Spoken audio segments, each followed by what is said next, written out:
Herkese merhaba, ben Pınar Yıldırım. Arke'de her zaman olduğu gibi kültür sanat alanında üreten konuklarımla beraber bugün yine hoş bir sohbete başlayacağız. Ama bugün benim için yine çok özel iki konuk var.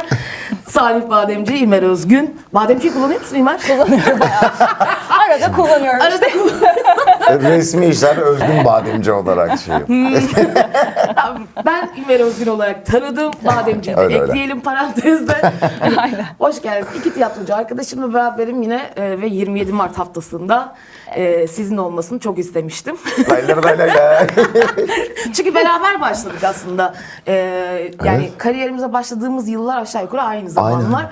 Ve sonrasında hayatımızda 10 küsür yıldır neler değişti. O yüzden Dünya Tiyatro Günü'nde de ben bir iki özel insanla olmak istedim. Çok Böyle uzun bir program olacak. baştan uyaralım. Burada 15 yıllık tevellüt. serbest çağrışımlarla dolu. Tabii. Ama böyle şeyde yani genelde bize şey öğretler ya gerçi şu anda şey de yapıyorum. Hocalarımızın falan böyle söylediği birçok şeyi hani çöpe gitti demek istemiyorum ama bazı şeyler öyle ya çok da abartmışlar ya dediğimiz bir yerde. Bize hep şey diyorlardı mesela size de var mıydı?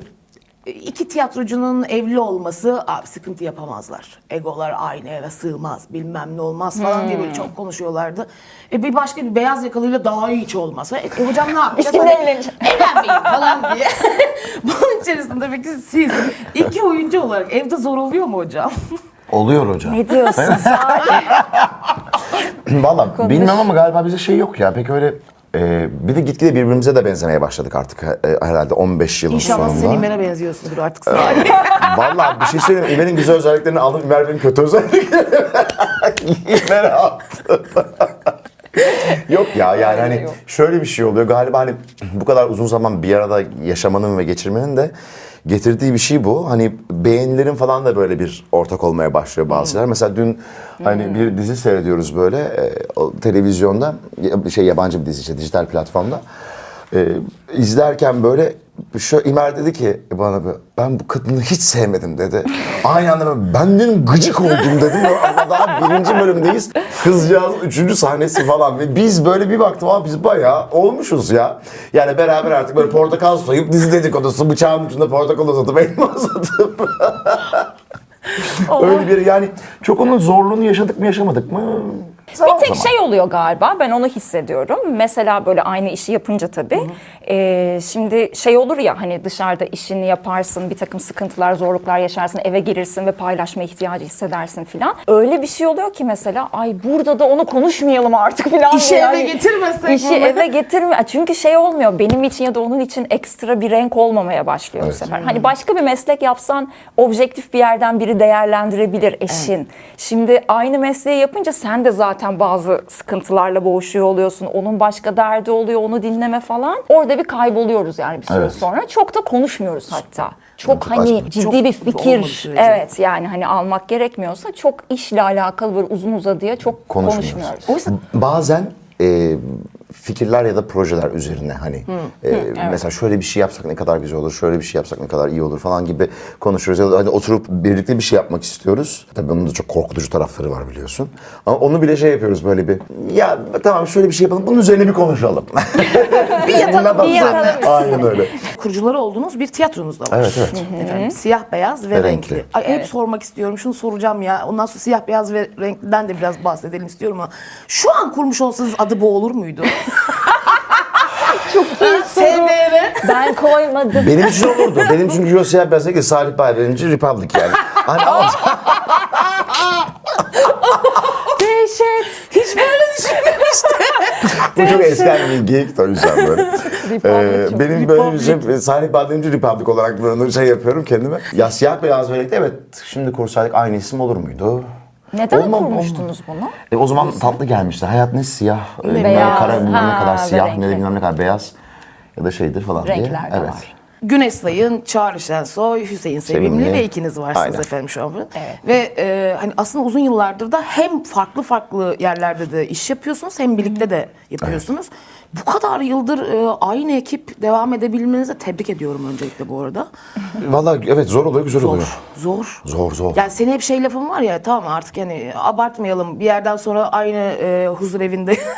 Yani arkadaşlar tamam mı? Zaten aynı huzur evinde yaşlanacaksak da çok da Bir arada zaman geçirmemizin artık. Bunu devam ettirmek ama çok güç. Yani şeyden de yani sizin sevgililik döneminiz sonuçta aynı okuldasınız. Sevgililik dönemi başlıyor. Aynı tiyatrodasınız falan. Sonra bir evlilik geliyor hikayede. Ay evlenme teklifi de çok iyiydi Salih. Evet, sen orada Evet, mıydın? evet oradaydım. oradaydın. Olan tiyatro, diyorsun. tiyatro camiasının orada, yarısı orada. oradaydı. ayol. Hani, ve bu şaşkolos fark etmiyor o Evet sırada. ya, inanılmazdı. Hayır Ama ben bir de ona soruyu sonra laf sormamışım. ettim. İnsan kendi doğum gününde şey mi yapar, evlenmemi teklif eder. Bu nasıl bir çılgınlıktır falan diye. Narsiz. Evet abi nasıl bir yani Ya sonra bunu neden söyle. yanlış Bir anladın? anlatır mısın? Hadi nasıl Hikayemiz evladın şu, oldu? ben kendi doğum günümde bir hediye almak istediğim için, güzel bir hediye almak istediğim için bunu yaptım. Bu Kendine hediye sundun ya. Bir de evet yani bir noktada yine sana ama dayalı kendime her hediye şey. etmemden daha alçak gönüllü olduğumu düşünüyorum Ama benim yani. de evet diyeceğime de eminsin bu arada. Hayır değildim. Ama herhalde dedim hayır da demez ya. Bu kadar kişiyi çağırmışım. O Pınar kadar var orada. insan çağırmışım.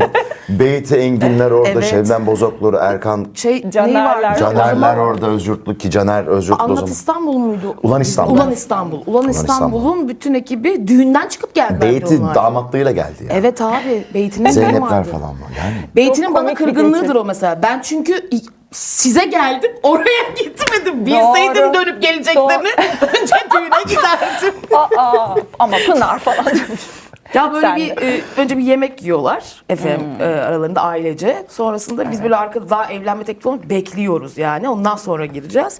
Salih sahneye çıkıyor. Ve ben böyle diz çökerek yüzük açıyorum ve videosu çok var onun çok güzel. Ve İmer Hala. Çok komik. İmer Orada bakıyor. zaman donuyor bak. Orada öyle iki formda o iki kişi ve hiç konuşmuyoruz. Böyle duruyoruz böyle. Ailem bu olsun gibi yerdeyim Aynen. böyle. O da ağzı açık. İmer de Ben bu, o böyle. böyle ve İmer tabii benden soru bekliyor yani yüzüğü açtın da. Aynen. Hani onun bir sorusu var ya benimle evlenir misin? Soru gelmiyor. Çağrı. Arkadan Çağrı'dan ses patlıyor bizim Çağrı Şensoy'dan. Soruyu sor. diye. Çok Tam iyiydi Çağrı'nın ya. karakteri. Tam o Evet, Çağrı'lık evet. hareket. Ya güzel. Ya işte bu grupta böyle devam ediyor. İşte ne bileyim kaç sene oldu. İşte kurulalı yani hani ilk başlangıcımız 2005. Öyle düşün. Okulda. Düşlerimle düştüm. Düşlerime düştüm diye bir oyunla çıkışımız. Yani 2006 diyelim ilk sahnelenmesini. Tam 20 senedir var olan tam 20 sene. Tam 20 senedir var olan bir oluşum bu. Kaç oyun yaptınız şimdiye kadar? Ya hiç saymadım ama var. Epey var. Var. Bayağı var. 15. Tabii canım. 10-15 var 10 ya. küsürü vardır. 10 Şu anda küsürü fanatik vardır. devam ediyor. Fanatik yurt dışına devam ediyor artık. Yurt dışına devam ediyor. Yurt dışı turneleri, işte bazı böyle nasıl diyeyim hani one shot böyle kapalı gösterimler olarak yapıyoruz. Çünkü oyun çok güzel, oynamaktan çok zevk alıyoruz ama sen de çok iyi biliyorsun ki bir şeyin eskime süresi var. 2019'un Aralık ayında çıktı oyun. Yani tam olarak artık 6 seneyi dolu dolu bitirdi. Hadi 2 senesini pandemide yedik diyelim ara ara oynayarak. Ama 4 senedir aralıksız oynadık oyunu. Yani İstanbul, hani Adana'yı, İzmir'i, Ankara'yı artık tur dönüyoruz böyle yani. Defalarca turneye Allah gittik. arttırsın arkadaşım. Çok keyifli. keyifli. Doluyor çok bir de keyifli. bayağı. Doluyor da. Çok seyirci çok keyif alıyor. Ama şeyi hissediyorsun bir şeyin eskidiğini. Ben de dedim ki yani bir kapat. Ya dekor eskidi. Tarzı da eskidi. Biz eskidik. Hani oynarken artık şeyi de görüyorsun artık. Yani tazeliğini kaybetmeye başlıyor o kadar süre oynayınca. Dedim ki şey yapalım. Biraz bir nadasa çekelim. Hani sonra istersek tekrardan bunu koyarız. Ama bir bitirelim şöyle. Tamam yurt dışına turnelerimize gidelim. Başka yerlerde turneler olsun, bir şeyler olsun ama hani oyunu böyle sürekli oynamak anlamında bir çıkaralım hayatımızdan. Ve hani son turnelerimizi yapıp kapatalım. Güzel güzel. Olmuyor. Şey olmuyor. Yani o tazelik gidiyor. Bir bırakman gerekiyor. Bunu fark etmek çok güzel bir şey. Herkes bunu kolay kolay fark etmez bu arada. Yani oyun sattığı sürece oynasın abiler, para kazanılmaz. Siz öyle yani niteliği ve niceliği birbirinden ayırarak Galiba devam biraz ediyorsunuz. benim şeyim bu. Ben hiç evet yani ben bakamıyorum oradan. Aslında biraz fanatiğin çıkış noktası da şeydi. Yani çok SBR'nin kumaşından biraz daha farklı bir oyun tarz Biliyorsun olarak da. yani. Biz biraz daha böyle alternatif işte Evet. metinler falan, Yabancı deneysel metinler çalışmalar peşinde falan koşarız. üzerinde giderdik. Ama evet hiç böyle bir komedi oynamamıştık bir kere. Yani Michael Önder sağ olsun bize öyle bir tekstle geldi. Çok beğendik. Hani gerçekten çok beğendik. Yani yazılmış böyle en iyi Türk komedi tekstlerinden bir tanesi olduğunu düşünüyorum ben onun. Çok zekice yazılmış Çok bir güzel tekst. yazılmış Çok akıllıca. Oyuncuyu çok rahat ettiriyor. Seyirciyi çok mutlu ediyor. Yani hani böylesini bulmak çok zor oluyor. Bulduk, bir suyunu çıkarttık. Bir şey diyorum yani bundan sonrası galiba biraz şey olacak ya. bir rezil olacağız gibi hissediyorsun sahnede onu yani.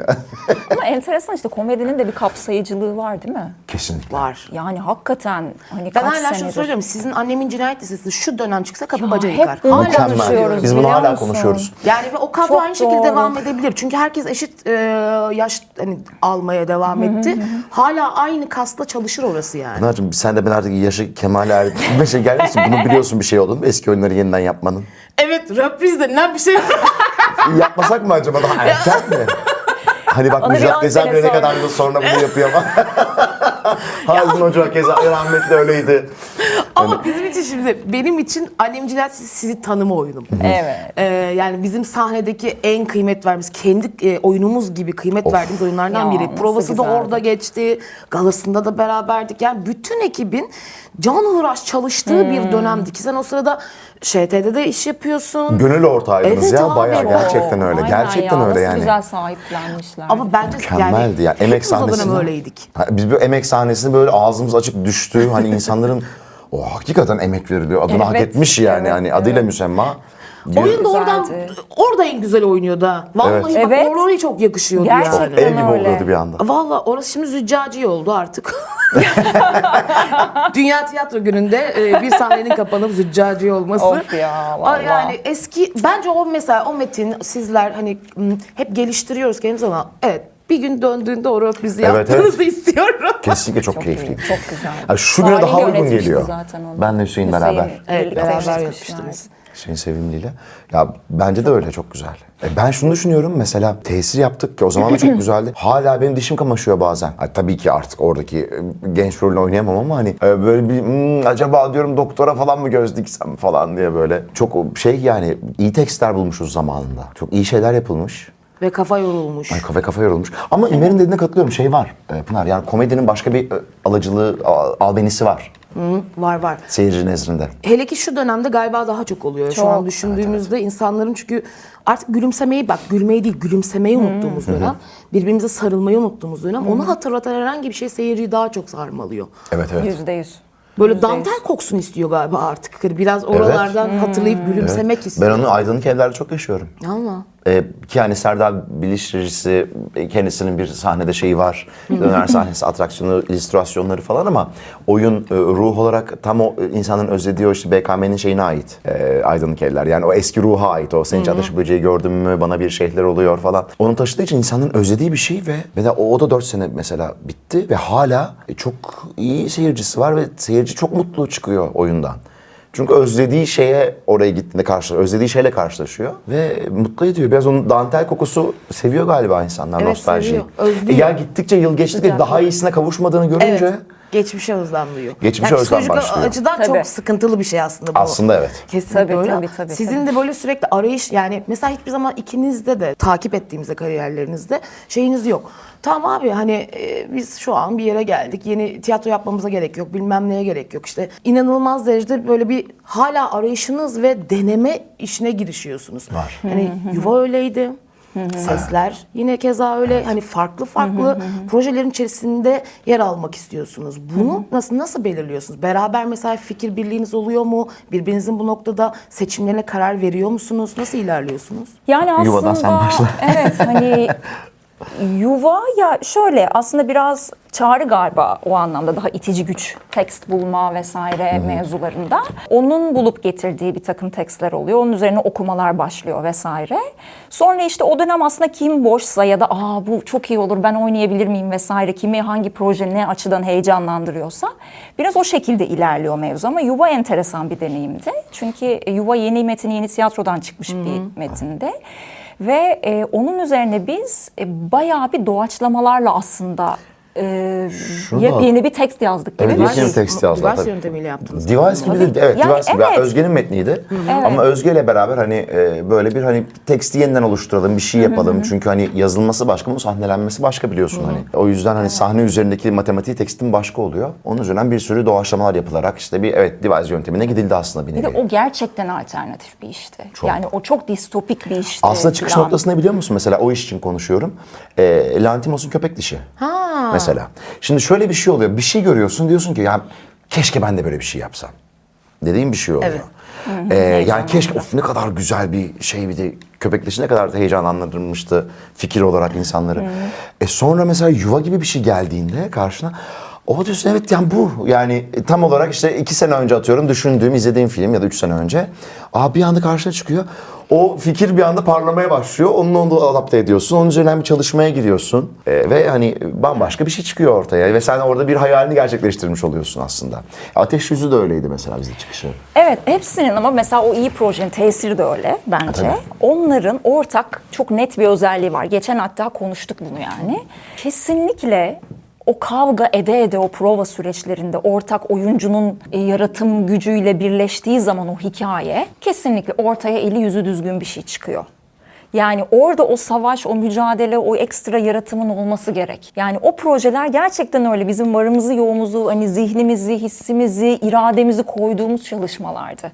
Çokça çatışılan da çalışmalardı. Oradan mutlaka bir şekilde iyi bir şey çıkıyor. Ama eğer şöyle bırakıyorsan eğer... Hani Yönetmen ben var, oyuncu tekst olarak var, bir şey bırakıyorum, tekst var, yönetmen bana bir şeyler söylesin. Hadi biz de yapalım ne yapacaksak falan. Orada gerçekten çok hani bence çok ortalama bir yer. Yani mesela hani resim açık açık konuşuyoruz biz bunu kendi aramızda da. Örneğin şimdi Nachtland diye bir oyun yapıldı ki Mayenburg'un oyunu. Değil mi? Evet, Mayenburg Evet, yazılı tabii, oyunu. tabii. Ve Şabüne'de yapıldı. İlk ondan Gece sonra Diyarı diye Gece biz. Diyarı, Nachtland. Şimdi mesela bu oyunu aldık ve yapmaya karar verdik. Yaptığımız hata çok belliydi. Yani bu oyunu devise etmek gerekiyordu. Yani şeyin de farkındasındır Uğraşmak artık. lazım üstüne Siz yani. mesela onu yapmanız, genelde kendi yaratımlarınızı yapmışsınız emek sahnesinde özellikle ya da yerli metinlere. Biz yabancı metinlerle çok uğraştık. Çok güzel geri dönüşler de aldık ama bence artık insanlar biraz daha uyarlama işler görmeyi en azından tercih ediyorlar. Yerli yoksa bile. Evet. Kimse artık sahnede o şeye girmiyor. Ona Yabancı tekstin mesafelendik yani o dünyasına girmek istemiyor. Çok enteresan. Bu kadar artık beraber iletişimin kolay olduğu, her türlü kültüre ilginç. haiz olduğun bir dünyada artık kendi kültürüne daha fazla aidiyet hissediyorsun. Onu görmeyi daha çok istiyorsun. Ben kesinlikle buna artık evet abi yerli metin. Yani Abi ya da devise edilmiş Ya metin. da şöyle bir şey de Yani. olabilir. Biraz daha taşlar açık olsun istiyorsun. Yani hani dolaylı düşünme becerisi de gitmiş olabilir. Çok yani doğru. anlatabiliyor muyum? Çünkü her şey çok yüzeysel ve hemen anlaşılır olması gerekiyor ya bu Tabii ülkede. bu da var. Belki de bundan. Biz şunu konuşmuştuk. O kadar güzel bir yere girdiniz ki biz uzun zamandır şeyi düşünüyoruz. Hani parametreler değişti. Seyircinin isteği değişti diye birkaç şey konuşuyorduk. Ve şöyle bir şey yakaladık aynı yerden. Artık aslında daha çok insanların derdinin ortaklaştığı, teknolojiden bilmem hepsinin aslında hepimiz birçok şeye ulaşılabilir olduğumuz bir dönemde tam tersi bu kadar her şeyin gelişmesi teknolojik ya da işte hani ilim bilim falanla beraber dünya geliştikçe aslında lokasyon olarak ayrımlar başlamış. Yani bizim ilk derdimizi ne anlar o? Onun derdi bana dokunmuyor ki. O zaten onu yiyebiliyor, onu içebiliyor, ona ulaşabiliyor gibi bir şekilde burada sosyolojik bir araştırma yapılması lazım yani. Kendi coğrafyamızda, bu topraklarda insanlar yabancı metinlere tırnak içerisinde daha uzaktan, Daha mesafeli. daha mesafeli davranabiliyor. Bence odak da dediği gibi yani her şeyi çok hızlı tüketmeye alışınca eskiden bir şey düşünürdün. Yani ne anlatmak istiyorum? Tabii. Şimdi artık düşünmüyorsun, girmiyorsun. Nachtland'da demek ki sanat Hitler üzerinden nasıl tartışılır? Şimdi Hitler mi? Ya bir de Ben bir de onu mu hani oradan mı çıkarım bir yapacağım? de sesler oynuyoruz. Söyleyeyim işte bir şey geçiyor. 1 Mayıs 1977 geçiyor. Çok net seyircide yukarıdan ses duyduğum bir tane çocuktan. Ne olmuş ya 1 Mayıs Bak, 77? kanlı 1 Mayıs dediğimiz Çünkü çocuk 1 şu an Mayıs. 1 Onun ötesi Mayıs'ı da yok. bilmiyor ki muhtemelen. 1 Mayıs'ın ne olduğuna dair de belki bir şey yok. Bilmiyorum. Yani hani o kanlı 1 Mayıs Türkiye'de geçen hani 77 1 Mayıs'ınla ilgili yok yani. Çünkü hani muhtemelen onun jenerasyonu anne babası olan jenerasyon da onu o bilgiyi yapmadı. Bizimki başkaydı. Bizim ana babalardan başka şeyler aktarılmamış. Yani orada bir kopukluk var. Da olabilir. O zaman da olsun o bir saniye şimdi falan. O zaman tiyatroda işte yeni nesli nasıl alacağız, ne yapacağız? O zaman bakıyorsun evet. Biraz daha komedilere kalıyor. İş biraz daha kolay aktarılır metinlere kalıyor. Ama hani dediğim gibi hani burayı kapatırsak devise metin evet biraz daha Şu anda evet günümüzde çokça hani yapılıyor, tercih bir yapı. ediliyor. Doğru. Herkes bunu yapıyor. Bu da işe yarıyor galiba. İşe yarıyor galiba. Benim de var mı efendim böyle bir düşündüğünüz şu Vallahi ara? var. Var. Var mı? Ki bu kadar yoğunsunuz Var. ama Var. çocuk da var bir de şimdi. Evet. Ya o bayağı zaman oluyor ama yapacak bir şey yok yani. Ben çalıştırıyorum Onu onu. da- onu da Bazen provalara çok dahil özlediğim zaman oyuna götürüp şey yapıyorum. Hadi bakalım sen şimdi sahne amiriymiş. Ya. Gidip 15 dakika kaldı. Ne çıkıyor böyle. Eğleniyor mu o durumdan? eğleniyor. Hadi Çok ya. eğleniyor. Soğur inşallah. Ya bir şey söyleyeyim mi? Şimdi öyle diyorum ama bir yandan da şimdi kendimizin bu kadar zevk aldığı şeyden o da zevk alacaksa hani yapsın. Ama tabii ki ben şey diyorum yani asla ve kat'a hani böyle hayır demem ama çok da teşvik etmem. Yani gelsin bizim yanımızda tanısın. Ama hiç böyle asla deme derler ya. Zaten Ne olacağı geç belli kaldın olmaz. artık. Geç kaldım. Biraz sahne tozu yuttu ya. Yuttu. Peki sizin proje ne zaman aşağı yukarı gelir? Vallahi. SBR'ye mi bu arada? Yani Salih Bademci. Ya bilmiyorum Yani SBR'de evet, mi o da çok yaparız? Salih Bademci Republic. Salih Bademci mi Evet. yaparız? Orada bir ayrı. Yani bir fikir geldi böyle aklımda. Şimdi bunu paylaşmayayım Söyleme. çünkü söylemiyorum. Hayır. Ama o fikirden böyle hani güzel de bir şey. Böyle yazı mı başlasak mı ne yapsak Evet, falan belki diye bir böyle yazma bir şeyimiz süreci var. olabilir. Siz yazacaksınız. Evet bir yazma Ay, sürecimiz çok başlayacağı iyi. bir şey. Evet. Böyle Bakalım. Hadi tatlı. bakalım. Biraz böyle ne derler? İlhamla. O alanlar olacak.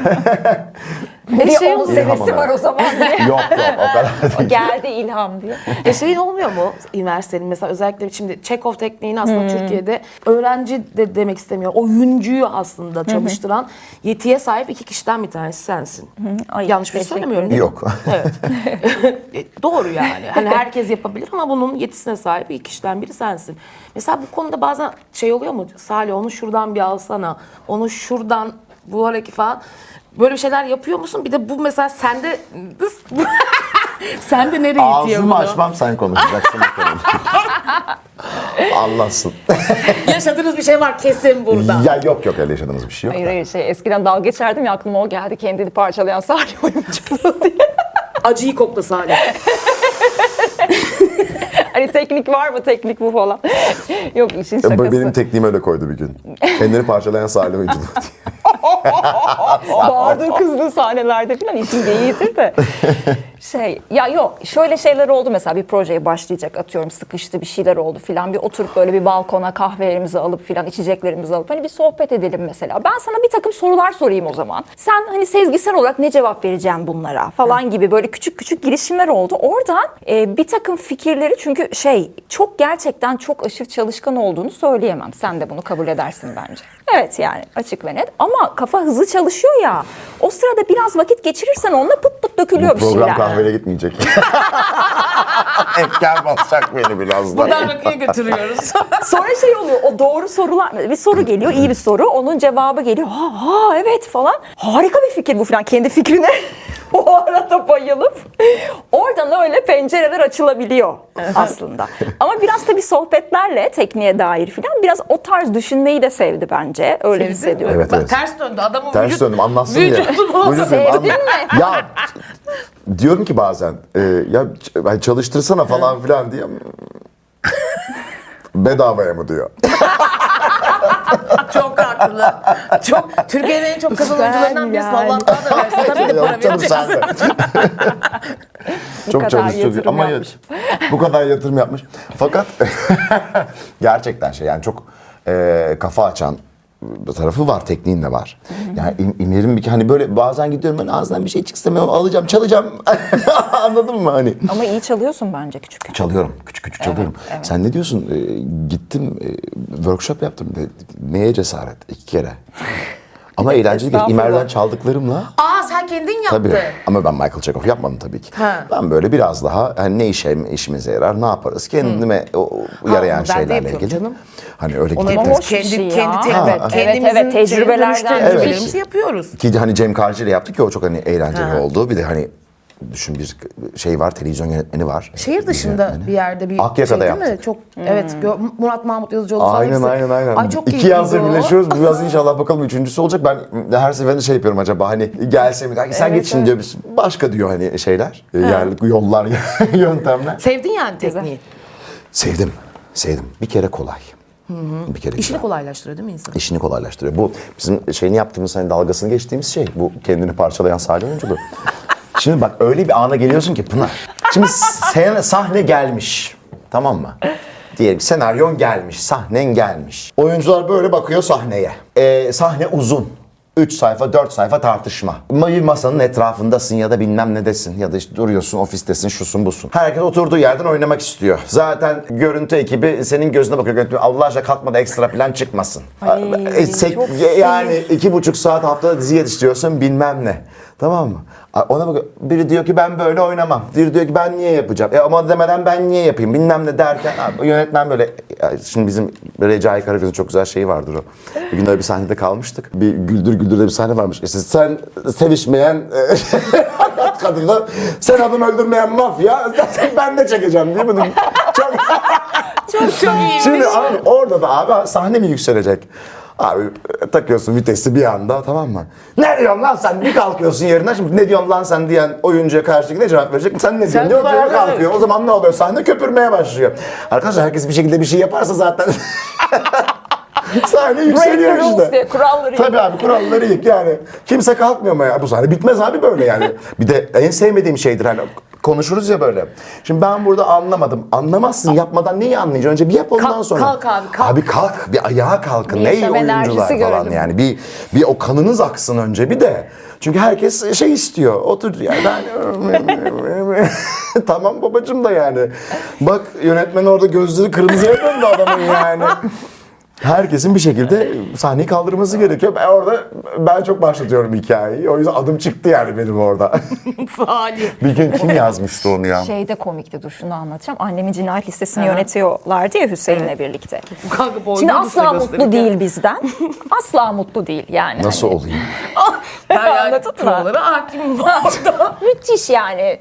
Hiçbir şey istediği gibi olmuyor. Duydun değil mi? Bu nasıl oluyor? Nasıl olayım yani? Kendi Can aralarında yok, kan yok. eğleniyorlar. Öyle olması Abi gerekiyor. bir noktada Öyle değil mi? evet Biz, yani. biz bir şey görmüyoruz. Hayır şu var birebir onun kafasındakini yapacağız ya. Evet. Yani Tabii. o olmayınca orada bir sıkıntı var. Bir gün şöyle bir an yaşadık. Bayağı Edip, Haki, Çağrı falan böyle duruyoruz. Salih çıldırmış öfkeden Tazmanya canavarı gibi. Diyor, başladı herkesin rolünü oynamaya. Şimdi sen böyle diyeceksin, bıdı bıdı bıdı, öyle diyeceksin, bıdı bıdı falan diye. Bayağı oynuyor herkesin Ben bütün rolünü. oyuna girdim. Böyle ip koptu. Ve biz şöyle şoka girdik. Ve Haki kulağıma eğildi dedi. İmer bütün oyunu böyle oynayacak mı falan dedi. Ben dedim ki Müdahale etmemiz gerekiyor mu? gerçekten bilmiyorum şu an. Ben de ilk defa deneyimliyorum bunu. Çünkü yani çıldırdı yani. Böyle bir atak geldi. Kulağımda kulaklık var, kablolu böyle. O zaman işte ses kayıt cihazı var. Orada ses kaydetmişim. Oradan dinliyorum, bir de duymasınlar diye çünkü küfürler var içinde. One man show oldu orada biz bir. Pınar bir döndüm böyle herkes. Hadi bir ara verelim. Kim zorluyor? Çünkü hakim zorluyordu seni. Hepsi mi? Hepsi. Hepsi. Ben sana bir şey diyeyim mi? En zor çağrı. Hüseyin'e dedim ki, Hüseyin'le İmer sınıf arkadaşıydı. Diğer yönetmen Hüseyin İmer şöyle dedim, arkadaşına git. Bak sevgiliyiz ha. Sevgiliyiz ha. Böylemiş, arkadaşına git. Yapsın. Vallahi bak geliyorlar bana Hüseyin falan diye. Ben o gün anladım. Ben yönetmenlik yapamam. Hele ki tiyatro yönetmenliği asla. Ben o yıllarda bekliyordum bu arada. Salih ile Hüseyin'in ilerleyen yaşlarda Ahududu oynayacaklarını düşünüyordum. Evet. Müthiş Çok bir... iyi proje. Harika Ve hala var ya Hüseyin emeklilik o jübilemiz olacak. Tabii muhakkak bak. Yapacağız onu. 80 yaşında ben sizi böyle izlemeye gelmek istiyorum ya. Biz de öyle. Salih eve yakın bir yerde oynuyorsunuz diye. Onu isterim yani. Yani işte mesela böyle şeyler oluyor karı koca. O yüzden bazen oyun yapamıyorsun Pınar'cığım. Temkinli yaklaşman vallahi. gerekiyor. Ay, o zaman bir şey demiyorum. Böyle heyecanla bekliyoruz. 10 yıl sonra çıkacakmış Metin Başkan. İlham. Öyle. Hani İlhama kaldık bakalım. Bakalım ilham gelsin diye bekliyoruz. ben hadi bir hızlı tur yapacağım size Tamam. önce. Hazır mısınız? Hazırız. Birbirinize karşı en çok hayran olduğunuz özellik. Bence hayattan zevk alma biçimi. Rasyonelliği. Evde en çok söylediği cümle. Bende nidası var. Bende Ne sözü yok. Ben de Ay mesela yönetmeni bile güldürdünüz oradan. Bak İmer'in nidası bak. diye şimdi bak bu her yerde çıkar. İklim sabrını fazla zorlamış olabilir. hıhlama. Tamam mı? Bir de hıhlama var. Ben sabrını fazla zorlamış olabilirim. Günde yapılacak işlerin listesi aklından geçmiş ve böyle olmuş olabilir. Anladın mı? Her şey yani. Masaya su dökülmüş olabilir. Hıhlaması vardır böyle süper hıhlar İmer. Bende de benim ismimi söyleyiş tonlaması var mesela. Ha. İmer. Ha, İmer. Evet doğru. Öyle yanına İmer. geliyor. Çünkü İmer. bak, Ne isteyecek? Aynen, Evet, bir şey öyle şey var istemek. yani. İmer. Ya İmer yapma böyle falan ya da aramız bozuk bir şey. Ha, kavgada ilk adımı atan Salih'tir o zaman. Atar. Atarım. Güzel atar. Atarım. Güzel Hemen atar. hemen. İmer'in bazen küsmesi var böyle. Ben şey böyle. İmer. Hemen tav oluyor musun buna? Biraz yumuşuyorum artık ya. Eskiden daha iyi Kızım, tutardım. 15 yıl falan olmadı O tribi mı? tutardım eskiden. Şimdi Sevgililikle artık beraber hemen 15. sıkılıyorum. Trip atarsan sıkılıyorum hala. Ya artık bir de Ay yani. uğraşamayacağım triple falan. Ben onu söyleyeyim. İnsanlar şey derler ya, mesela evliliğin ne şeyi var? Bir imza neyi değiştiriyor? Şunu değiştiriyor. Şimdi sevgiliyken ne yaptım? Ben sana kaç defa bu bardağı buraya bırakma dedim. Burada iz yapıyor. Tamam mı? Buradan kavga çıkarıp ayrılabilirsin abi. Bu ihtimaller dahilindedir. Baba, evlilikte bu ihtimaller dahilinde değil. O yüzden bu bardağı buraya koymak kavga sebebi de olmuyor. Demek istediğimi anlatabildim mi? Çünkü ne yapacağım ben şimdi? Şuradan Burada bu sonra leke yaptı diye. boşanmayacaksam. Burada bu leke yaptı diye dava mı açacağım ben şimdi buna? Avukatlarla mı uğraşacağız? Hayır. Giderim bardağı kafasına kırarım diyor. Anladın mı hani? Eyvahlar olsun. Ondan sonra ama evet ya, kavgasını ederim ama bu kadar. Bu tartışmam diyor. Alırım. Bu. Bence o imza çok şeyden kavgayı çekiyor, uzaklaştırıyor. Eğer bu kavganın sonunda ayrılmayacaksan, boşanmayacaksan bu kavgaya hiç başlamayayım. Bir sonucu yok çünkü. Müthiş bir yol falan diye. Harika bir şey Harika anlamda. bir çözüm. Tebrik Kavga ederim. ettiğim bir sürü abuk sabuk şeyi hayatından siliyor imza. Bunlar için artık kavga etmiyoruz. Gerçekten. Ben ederim kardeşim. ben bir Ben o cümlemi tribi de söylerim. atarım. Cümlemizi bu da çekerim. Kılımı da yaparım. Bunu engelleyemem. Ona da karışırım. Peki, bu sorunun bir anısı var, onu da biliyorum. Şu an çantasını karıştırsak içinden en garip ne çıkar? Ay evet, şu an dedin ya. Şu an aklıma geldi. Balım, çocuk çorabı çıktı gece kulübünde Ve yani. kirli. Ve kirli. Gece kulübünde. Gece Gece kulübünde ya. kulübünde inanılmaz Böyle bir çantasından çık. Ya çantasında çakmak ararken böyle giyinmiş şıkır şıkır, açtı çantayı, böyle kirli çocuk Ne çorabı. çıkaracaktın? Evet ya. Çakmak. Çakmak arıyorum. Çakmak arıyorum yani. Kirli çocuk çorabı. İnanılmaz bir mesaj yani. Müthiş. Yani daha Ya o ne olsun zaten hayatım. gece Bir bitti şey diyeceğim, o zaten. iklimin şeyi olduğuna emin misin? Belki sen o artık hani şeyle böyle koymuş olamaz mısın? Yani üzerine düşünüyorum da sığınıyorsun. niye hani çorabı çantaya Çantası atmaz. koyayım? Çünkü ben evde şöyle şeyler buluyorum. Mesela bazen ayakkabılarıma sticker yapışmış olabiliyor. Yani belli yerlerde belli mesajlar var. Anlatabiliyor muyum? Ben buradayım. Aynen, ben buradayım. Buradan geçtim. Haberiniz olsun, bu Ben yoldan şeyi biliyorum geçtim. yani, ojelerle sokağa çıktığımı biliyorum, sildirmedi çünkü. Tabii, Ojelerimi tabii, sürdü, tabii. oturdum ve ojelerle sokağa çıktım, sonra giderken elimden kazıyorum. Biz öyle işte. 5 kolye, 2 küpe falan öyle evden çıkıp sonra çantaları falan. Yolda giderken böyle ucube gibi çıkıyoruz dışarıya. Yavaştan sadeleşiyoruz arabada falan. Sadeleşmeye başlıyor. Bir benzin istasyonu tuvaletine girip. Peki Salih'ten? Senin çantan da bir enteresandır yani hakikaten. Ya onu anneme sorsan sana şu an burada var ya, yani yarım saat konuşuyor. Yani bozulmuş, portakal falan. ya bozulmuş yemekler, iç çamaşırları, İç yani çamaşırları, neler neler. Vitamin falan onlar zaten. Her şey, her böyle yani o çanta böyle benim çöplüktür. Çöplüğü her zaman içine atarım, asla boşaltmam o çantayı. Çantayı en son kullanım süresi dolduğu zaman al, ben kapatıp çöpe atıyorum. Şeyi çok alakasız mesela, o çok şaşırtıcı. Hani normalde hiç kullanmıyor diyelim günlük rutininde. İşte vitamin falan ama almış, depolamış, evde var yani. Mesela 2 günlüğüne bir yere gideceğiz. Hepsini koyuyor. Ama hepsini koyuyor. Ya böyle şey olamaz yani, anlatabiliyor Gözaltı muyum? kremimi de Her alayım. şeyi koyar, her şeyi, o vitaminleri yığar. Diyorum ki Salih, bunları kullanmıyorsun sen. Kızım bak şimdi. Neyin havası lan bu? Havası değil hayatım, bak şimdi. Saçmalık. Kullanacağım tutar. Ben şimdi orada yok diye moralim bozulur Allah abi. Allah Tamam mı? ya. Ben şimdi almamışsam C vitamini serumumu, artık tarihi geçmiş bu arada, 6. senesinde orada duran. Anladın mı? Hiç onu almadıysa o gün aklıma geldi, bak keşke alsaydım. Ama ben her şeyi alırım. Her şeyi. Çifter çifter. Kıyafet de öyledir. Bir tane Amerika'ya gidişimiz var. Bunu anlatmam lazım. Felaket. Uzun süre kalacağız. İşte workshop var, bilmem ne var falan, gezeceğiz. Bayağı 1,5-2 aylık falan bir böyle şey, seyahat. Bak böyle durdum.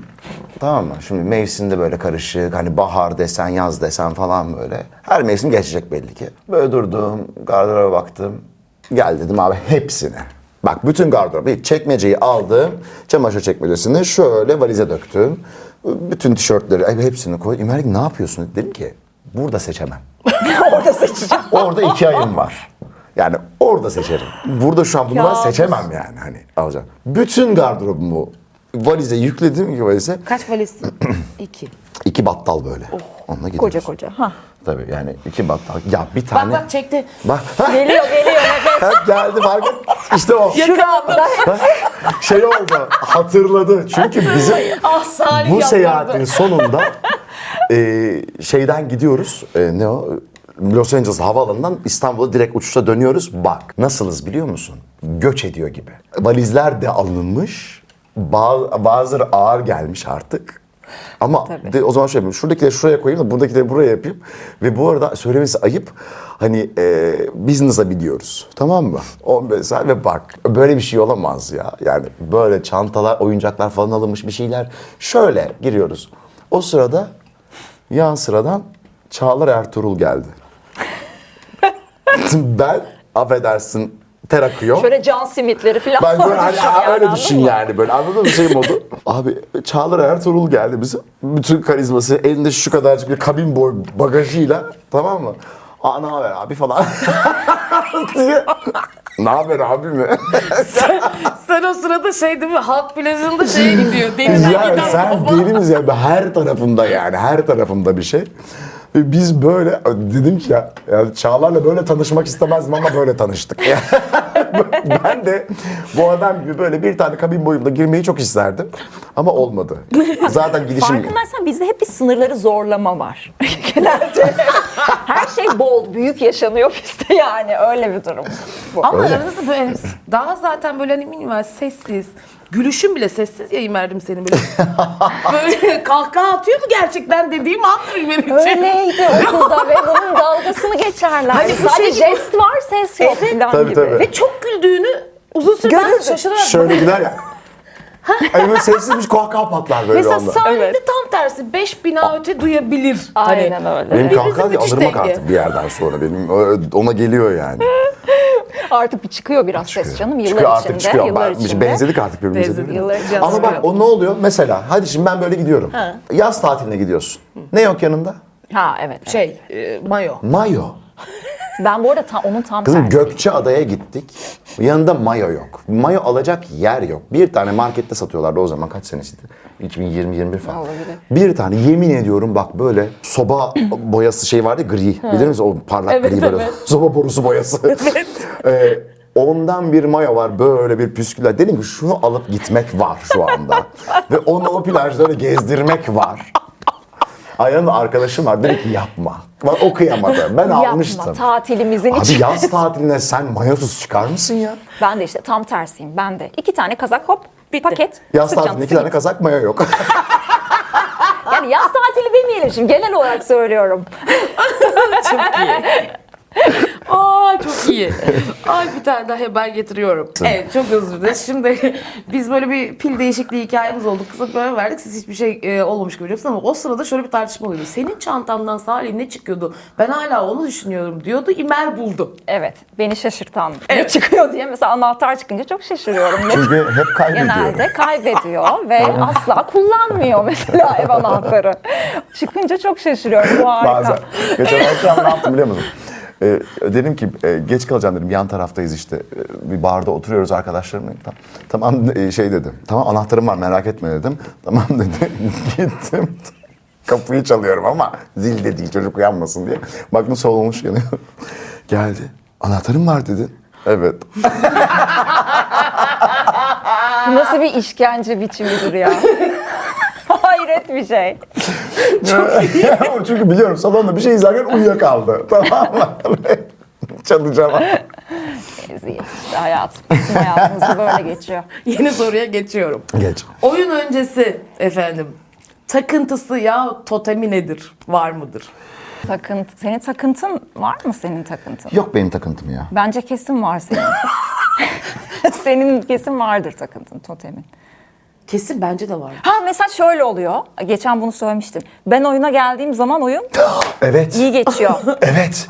Bu yeni totemim. Bu romantik bir şey. Bu çok romantik ama Sen gerçek. Fenerbahçeliydin değil mi? Evet. Fenerbahçelilerin genelde böyle şeyleri oluyor. Evet ama bir şey söyleyeceğim. Hakikaten bak oyuna geliyor. O geldiği oyunlar süper oluyor. Gelmediği zaman minik de olsa bir aksilik mutlaka oluyor. Zorla götürüyor musun? Başlayacağım. Bizim Apo abi var. Dekor böyle şey yapıyor. Apo abi diyor. Vallahi İmer Hanım diyor. Gel diyor. Bana dönüp böyle yapıyor. Abi neyse verelim. Neyse gelsin. Gerçekten gelsin. Her şeyden para istiyorum. Para göz müsün, Ben de para değil mi? göz oldum ya. Valla Fenerbahçelilerde genelde böyle işte. Bak, Orada vardır dur, o. orada kal. O maça şu gidince. Çok iyi hissettiriyor biliyor musun? Çok değişik bir şey. Ama Bana sen çok iyi şeyi de geliyor. seversin mesela. Böyle seni tanıdığın birinin oyuna gelmesini seversin sen. Severim. Severim. Ben de severim. Ama Sen de sahne sev. öncesi her zaman çok şey istiyorum. Böyle yakayım mumlarımı, açayım müziğime. Böyle bir şey ortam olsun. Biraz bir sakinleşeyim, biraz bir tekst düşüneyim bir şey falan. Abi ne mümkün. Sürekli bir eğlence, sürekli makara, sürekli bir şey. Ya asla olmuyor. Ben de seviyorum. İkisini de seviyorum ama tek kişilik oyunlar biraz sıkıcı oluyor çünkü. Tanıdık da istiyorum. İki sohbet enerjim yükselsin gibisini Tabii istiyorum. tabii. İmer'in var mı? Benim İmer hazırlanır ya. Ben iyi hazırlanıyorum. İyi hazırlanır. Ben mesela böyle geç kalmışımdır ve hemen oyuna gireceğim falan benim için felaket bir senaryo. Yani ben böyle gerçekten hazırlanayım isterim. Orada oturayım sakin bir müzik açayım şu bu falan. Mesela- Öyle güzelliklerim olur. Beraber oynadığımız oyunda bana şey demişti bir kere böyle. Bir sahne var olmuyor. Oyundan önce bana şey diyor.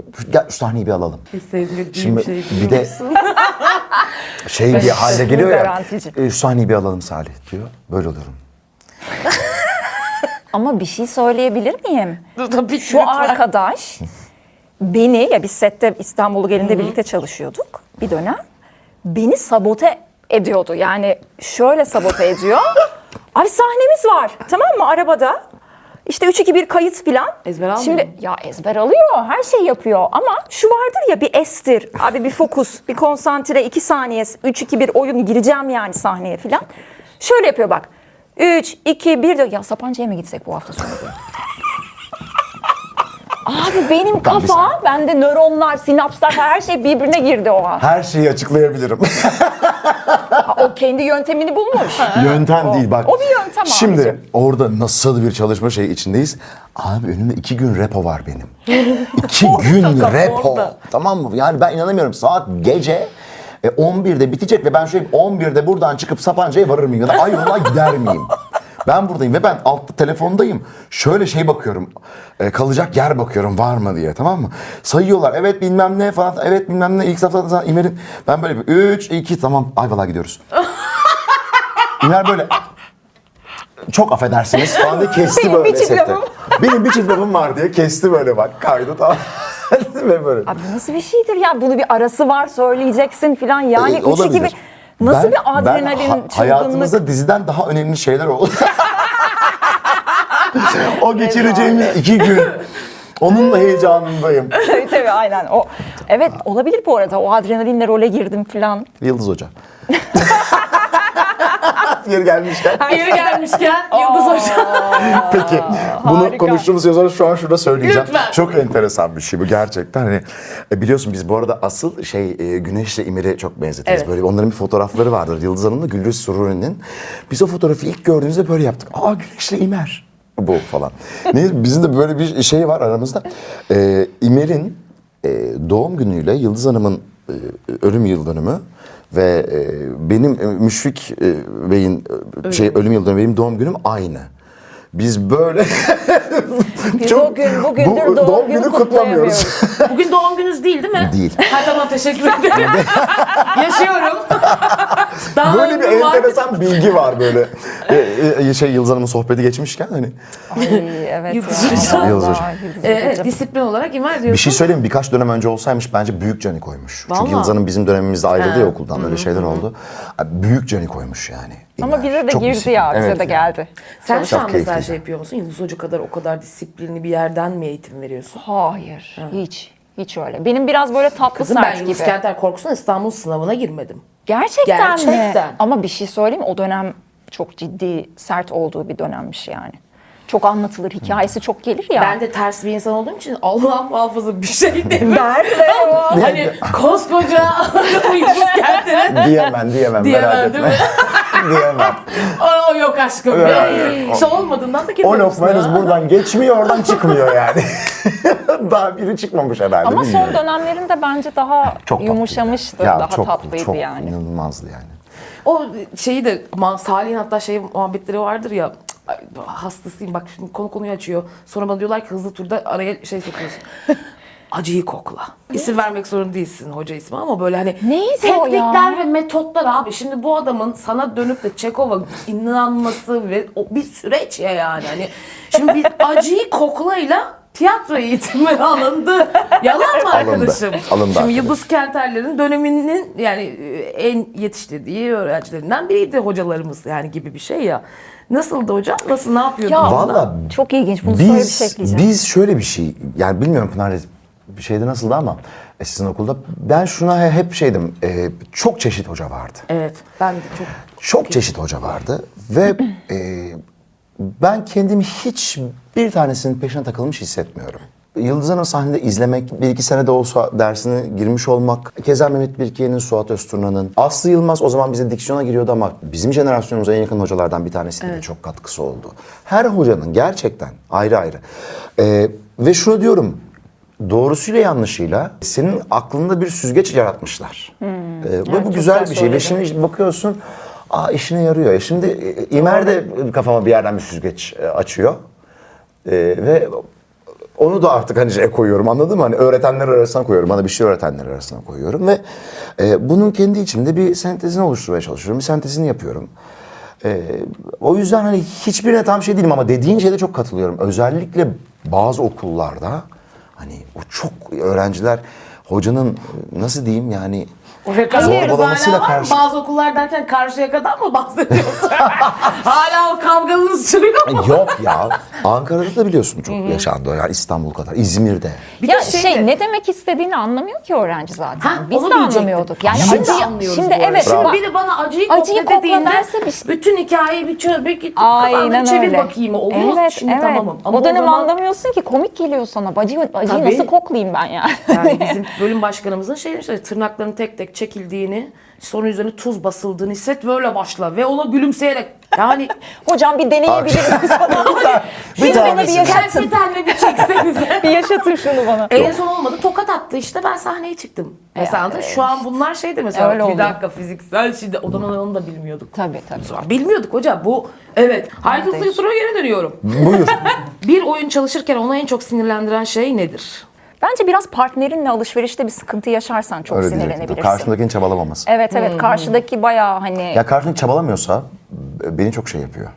Ama bu Evet. anladık ki sette değil. Hani sette Ayvalık diyebiliyorsun. Ayvalık diyebiliyorsun aynen öyle. Ama oyun Doğru. bambaşka. Oyunda, Sette tabii. hakikaten Evet. sette daha Yok ama öyle. hani Kas gerçekten gibi bir şey o yani. O bir kas oluyor gerçekten orada ama yani bir şey çalışırken bir karakter çıkaracaksak çünkü hani dizi Allah aşkına oyunu çıkarttığın karakter ne kadar gider ki yani baktığında 100 bölüm dizi çekiyorsun 2,5 saatten hangi karakter kalır arkadaşım yani yarattığın ama gerçekten hani bir şeye çabalamıyorsa karşı taraf ve emeği yoksa hani elinden gelenin iyisini yapmadan oradaysan bunu her şey için söyleyeyim alan için evet elinden geleni yapmıyorsan yap olmasın. Evet evet. Ama doğru. yap olmasın yap ama biz içinden çıkamayalım ama yap. İmer'in şeydir mesela bence yöntemsizlik. Ay evet, çok çile, doğru. Asla tahammül edemez. Yani sistemin var mı kardeşim? Aynen. Programın sistemin ne? Evet. Bir sistem var mı Çünkü oyunda? o çok Plan. sıkıntısı bir şey ya oyuncu için, kendini çok yalnız, güvensiz hissettiğin bir alan. O yüzden o yönetmene ihtiyaç var orada olması için. Seni hani belli bir hadi yap sen bir görelim şablon alalım versin. değil yani. Değil mi? Hadi Onu başlayalım. sevmiyorsun. Bir dakika başlamayalım. Ne Hayır, başlıyoruz hani? yapabilirim ama ne yapacağıma Hocam, dair bir şey Tamam, at ortaya. Oradan ben bir şey vereyim sana yani. Hani O anda metot program sever yani ve şeyde ki bence zaten herkesin. olması gerek, herkesin. Evet. Yani diğer türlü başlıyorsak başlamayalım zaten. Kafası Yok. kesilmiş de ortalarda dolanmayalım yok boş yere. yani. Yani. Hiçbir yere varmıyor zaten. Tiyatro provada en sevdiğim, en sinir olduğum laftır böyle. Hadi bir ayağa kalkalım. Kalkmayalım. Kaldıracak bir şey gelmeden kimse ayağa kalkmasın. Çünkü belli ki insanlar kalkamadılar daha ayağa. Bir de daha şöyle kimse- hareket değil mi?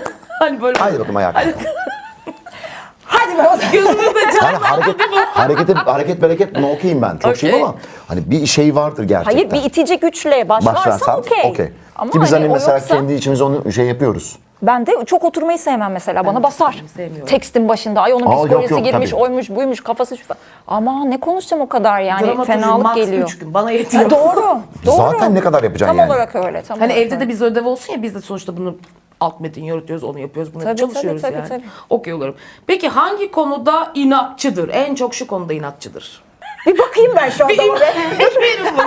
Bir önce inceliyor. Bakarak ilham geliyor biliyor musun? Yani böyle geliyor ilham. Bırakın programı bize bakıyorum. Şunda inatçı bence. hemen buldu ya. Ben de anlamadım. Gözüne bakarım anlarım. Kendi zevkleri ve ona haz veren durumlar konusunda onları tutmak, genişletmek konusunda çok inatçı. Yani oraya sokmaz yani. Keyfimden ödün vermem. Aferin be. Ne doğru bir cümle. Vallahi doğru söyledin. Bu programın sonunda kötü bir insan olduğum ortaya çıkıyor. Ay İmer'le yan yana olunca öyle Çıkıyor. İmer şey diyorlar bana. Ben sinsi. İmer Çaktırmadan, alttan, tıslayarak. Zaten İmer'in de tıslıyormuş. Tıslıyor, hızlıyor. İmer'in inatçı olduğu konu nedir biliyor musun? Şöyle bir şey. Bu özellikle yemek konusu bak. Abi yok. Yani yeni tatlara kapalı insan. Aa, evet ya biraz. Ama sen de biraz geliştirdin bence. Biraz.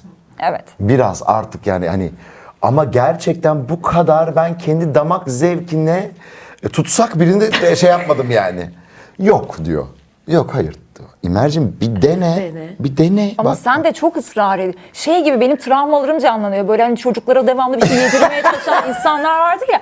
Devamlı yedirmeye Abi yemek çalışıyor. konusunda Şunu bir damak dene, zevki şunu bir şeydir dene yani diye. onda. O bildiğim zevklerden gideceğim. Bu konuda inatçıdır mesela. Yani şey hikayesi böyle Doğru. gidersin işte bir restorana. Ya bak sevgililiğimizin 3 senesinde dışarıda yemek yemeye gittiğimizde Penne Arabiate'ydi. Acılı makarna, salçalı acılı makarna. Abi yani biz romantik bir yemeğe çıkıyoruz ya. Okulda yediğimiz bizim makarnacı vardı okul karşısında. Orada yediğimiz şeyden yemeyelim ya yani. Hani yok. Ama bak ben size çok kısa bir anı anlatmak istiyorum. Mesela David Lynch hep aynı şeyi yiyormuş biliyor musunuz? Bu gerçek bu arada. Evet ama o şey. Evet abi bak adam hiç yemeği düşünmek istemiyormuş anladın mı? Hep aynı garantici bir yerden Ya yiyor. bir es verdik fark ettin değil mi? O Fark sessizlik ettim oldu. ben. Peki bana Tabii bak ki şimdi David Lynch değilim ama. adamın çıkarımı var. Diyor ki ben diyor işte prova yaparken bilmem ne yaparken diyor ki adam ben yemek düşünmek istemiyorum. Salçalı tamam, ben de makarnamı düşünmem. yer geçerim diyor. Buradan da diyor ki ben bunu düşünmüyorum ve burada bir fayda. Romantik bir akşam yemeğindeki faydamız da aynı. Hayatım bir şey diyeceğim ben yaşamak için yiyorum.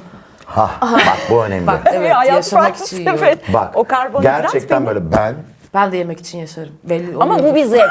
Bunu anladım bu arada. Yıllar sonra bu bir Pınar. zevk ve ben de bunda esnedim yani şimdi benim hakkıma. yok kesin. Yemin ediyorum Instagram var. İmer artık bazen sıkılıyor. Uf tamam midem bulandı diyor yani. Geçen gün yanlışlıkla kuymak repost etmiş. Evet. Evet kuymak Menajer repost aradı. etmiş. Menajer aradı. Salihciğim, neler Salih, repost kuymak ediyorsun? repost etmişsin dedi. Bak şöyle söyleyeyim sana. Şöyle şeyler var. Mesela yemek. Bu kendi yapacağım yemeklerin koleksiyonu. Şeyde var ya. Evet, listeler, koleksiyon koleksiyon yapıyorsun. yapıyorsun. Ya. Bu kendi yemek. İstanbul yemek. Kadıköy yemek. Date yemek. Bursa yemek. Antalya yemek. İzmir yemek. Bak bunların hepsi şehir şehir sık sık gittiğim şehirler için yemek ve restoran listeleri. Ondan sonra arkadaşa göre sıralananlar var. İşte çağrıyla yemek. Ve bunun çağrıyı mutlaka buraya götüreceğim. canına. Falan. Kategoriye bakar mısın? Bak kaç kategori var biliyor musun? bilmiyordum Yemek konusunda. Kaç. Böyle değil mi? Bunu tattırmalıyım mutlaka falan diye. İzmir'deki arkadaşlarımla Yiğit'le Ezgi'yle Ama bana bir grubumuz İzmir- var. İzmir yemekleri bana hiç şey yapamazsın ya. Saçmalama. Bak hiçbir konuda ırkçı değilim galiba İzmir'le Hayatında alakalı. gideceğin en iyi lokantaya getirebilir. Reklam olur diye söylemiyorum. Tamam. Ama çok acayip bir şey bu arada. O mesela her gittiği yere de bürünüyor yani. Mesela böyle İngiltere gidiyor İngiliz gibi yemek Şu an yemeye böyle çalışıyor. şeyler İzmir yapıyorum. İzmir. Tabii Abi tabii. İyi yemek dikkat ediyorsun konusunda- o zaman sen bir yandan. Yok bu kadar. edemiyorum işte edemiyorum.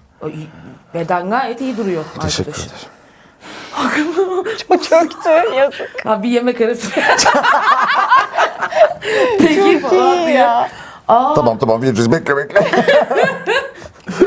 Ay hadi geçiyorum. Allah'ım. Sadece senin bildiğin bir yeteneği. Ha benim. Senin onu. Hayır, Ben Salih, biliyorum, burası söyleyeyim mi? öyle değil. Burada öyle şeyler konuşuyor. Yok.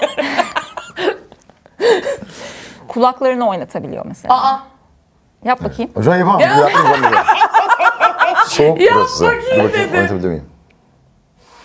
Evet fena değil şu an. Ama ben onu yapmadım. Baya kaslarım gitmiş kız. nasıl Oynama. ya? Kulak oynar işte. Kulak oynamaz mı? Bak oynuyor. Oynatırsın abi kulaklarını. Kulağını. Ben asla hiç o öğrenmedim. İmer de şey. Aa yok falan diyormuş değil mi? İmer de şey, aa, yok. Bilmediğim, başkasının bilmediği benim bildiğim Evet. değil mi? Yok, Salih biliyorsa herkes bilir ama. Artık sesli kahkaha atabiliyor. Hayır, sessiz kahkaha yeteneğine sahip bir kadındı eskiden. Ya evet. Müzik olabilir. Müzikle ilgili olabilir. Onu herkes biliyordur yani. Ha, İmer'in bak olağanüstü dedim bir yani. sesi var yani. Hayır, olağanüstü sesim yok da 90'lar Evet, olarak söyledim. evet. Bunu herkes Duyduğu bilmiyor anda bunu. giriyor mu? Kızım öyle bir şey. Tring'den giriyor yani. Bak benim menajerim Vallahi Şermin kalmış. eski müzik menajeri. Beraber Antalya'dayız. Bir tane Vito'da böyle karşılıklı oturuyoruz falan filan. Hadi dedim ben de Spotify'dan bağladım Bluetooth'a arabanın şeyine, teybine çalıyorum. Daha şarkı giriyor hemen çat yapıyor. Şermin böyle geri iki kıpırdandı bir dakika falan. Bir dakika hemen söyleme ya diye böyle en son bak yemin ediyorum sana 2 notaya. 2 notaya ölçü çalmıyor yani. Böyle çat diye biliyor. Bak 90'lar diskografisi bu kadar geniş. Bunun reels'ını çekelim. İnanılmaz bir şey. İnanılmaz Belki yani. o çalan şarkılarla ilgili, o havuzla ilgili. Tabii ki Belki de. 90'lar çok daha geniş de. Hani o havuzla ilgili evet öyle bir Ne bileyim yeti abi, varmış. yani bir de Çağrı ile beraber bir ara gelip Doğuş söylüyorlar. Doğuş mu? Bunu söylediğini birbirimizi utandırmıyorduk falan. Hayır niye ne kadar güzel Utanılacak bir şarkıları şey vardı. değil tabii Yalan ki mı? de. 90'lara bir ara şey yapmadım Tabii. arkadaşlar ya. O, bir şey söyleyeceğim. Çağla kardeşim biliyorsunuz. Evet. Çağla Doğuş hapisteyken ona mektup yazıyordu arkadaşlar. Ama bir dönem... Dur, buna yani gülmeden böyle bir geçelim. hayranlıktan bahsediyoruz. Ama bir dönem çok evet acayipti. ben Bayağı. olmadım o kadar. Yani Ben de olmadım da Ben de işte olmadım ama bunlar Çağrı şarkıları. yaşayınca ben de ona Çağrılar, eşlik ediyorum. İkisi birden bir düet patlıyor bazen evde dururken böyle. Bir gün çekip koyacağım. Koy. İkisini de bir yapıştır oraya gelsin. Hala anlam veremediğin bir alışkanlığı. Bak sana dedim ya benzedik diye. Artık bunlar mesela Anlam şey veremiyorsun. oluyor yani. Yok artık her şey anlamlandı. Belli manyağın neden yaptığı falan diye. Yani birbirimiz artık o haldeyiz. Mesela şöyle bir alışkanlığı var. Ya alışkanlık mı bilmiyorum ama beni şaşırtıyor hala. Mesela asla ortalığı temizleyeyim, toplayayım diye bir şey hiçbir zaman öyle bir şey yok. Fakat manik bir şey yaşıyor bazen. Mesela tamam ortalığı temizleyeceğiz ya. Böyle alakasız yerler kalkmaya başlıyor. Anladın mı? Hani bir kere onu yaşattı bana. Ben böyle asla anlam Bu veremedim. kadar titiz bir insan Değil, değilsin. Ne diye mümkün bunu? değil. O koltuk kalktı, buraları temizlememişiz bak falan diye aldı Yaptığını falan. bir kere Böyle olsun Bir istiyor kere. adam. Bir kere de yapayım bitsin o yani. O evet orada bir bayağı bir Bu da Hak sanki mesela veriyorum. mutfaktan ben mesela mutfaktan çıktığım zaman şeydir böyle. Carmina Burana çalar böyle. Bir tabak yemek, mutfak çöküyor. Öyle düşün yani arkada. Hani böyle çıkarım böyle.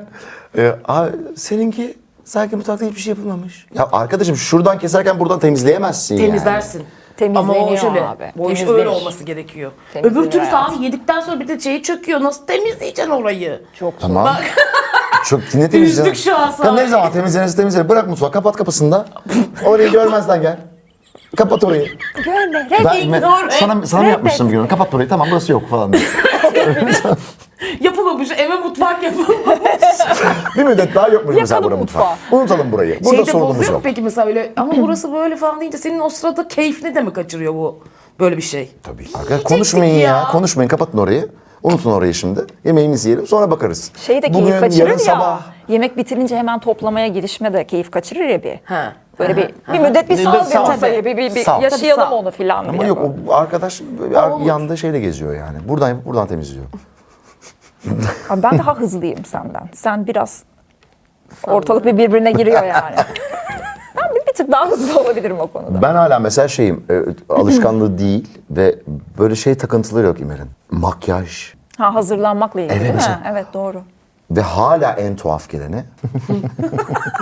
Ne Yine bir şey geliyor, benim sinirimi bozdun sen. Arkadaşım dışarıdayız. İmer diyor ki tuvalete gideceğim.